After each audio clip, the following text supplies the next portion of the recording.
What our client has called asking about was or is the Doormatic, or was the Doormatic 85455 900, he called it. And that would have been the original part number for this Doormatic mid-swing controller. Well, we don't know it by that part number because it's been discontinued for so long. It's now a rebuilt. So they put an R in front of it and changed 900 to 400. It's the same item.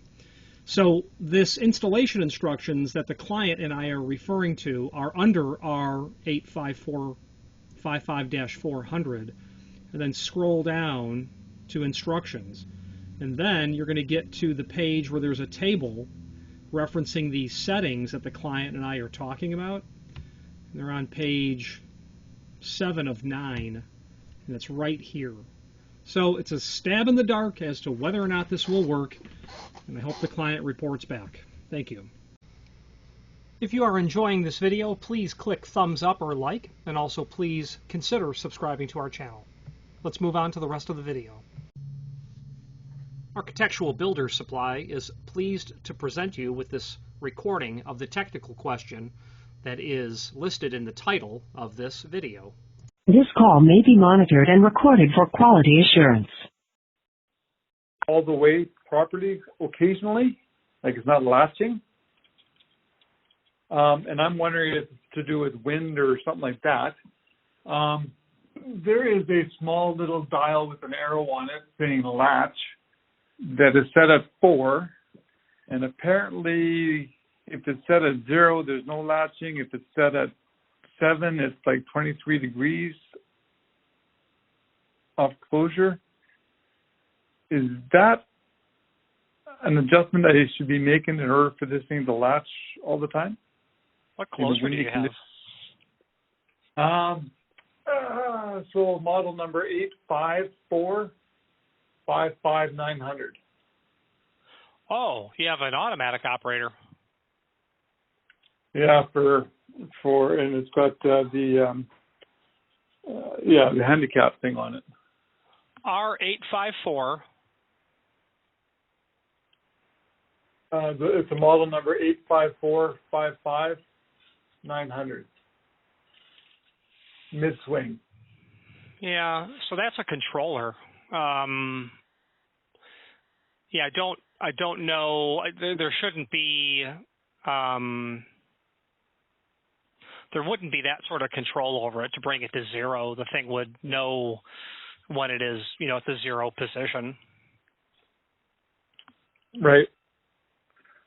I know I kind of went through there a little bit of a manual there, and it just talks about the closer latching. At 0, it says no latching. And then at number 7, it says 23 degrees of closure. And I'm not too sure what the hell that means. I'm not either. Okay. Latch.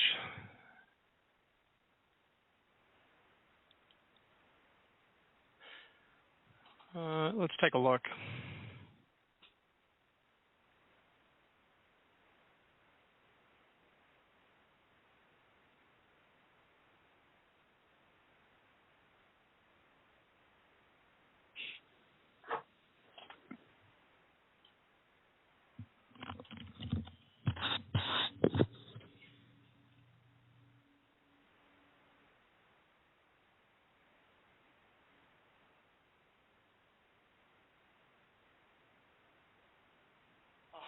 Oh, I understand. Okay, I understand what it means. So what that means is you'll have two sort of controls over the unit. The latch is control A. The sweep is control B. A and B don't matter. I'm just saying they're different. Yeah. When you change the setting for the latch, that means from 0 to whatever you set it to is defined as the latch portion of the entire range of, let's say, 90 to 0. So because you can control sweep and latch independently of each other, that setting will allow you to define the degree of close or remaining open from 0 to ajar, where that other setting, where the latch setting takes control. So you know how a door closer can, just a manual closer, how it can go from fully open and go really fast until it gets about 5 inches from closing, and then it slows down abruptly and then creeps closed. If you've ever seen a closer like that. Okay, so the really fast, that's the sweep. The really slow is the latch, but that setting on that controller will allow you to define where that happens, where that occurs. Where that occurs. Okay. So if I wanted to close tighter, I could go.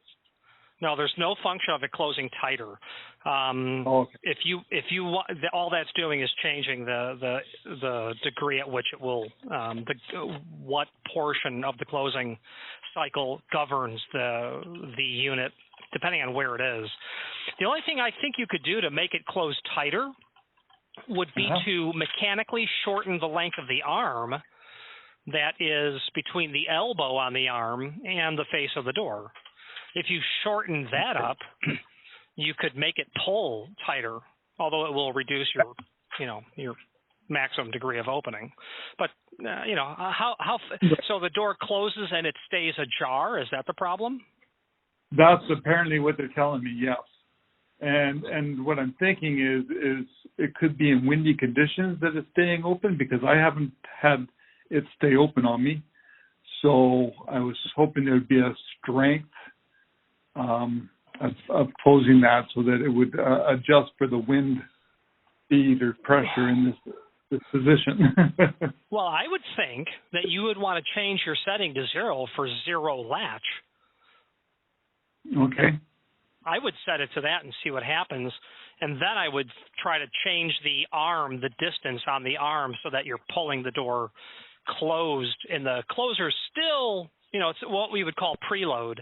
Now, I'm not an automatic door expert, but those would be the things that I would be looking at to start with.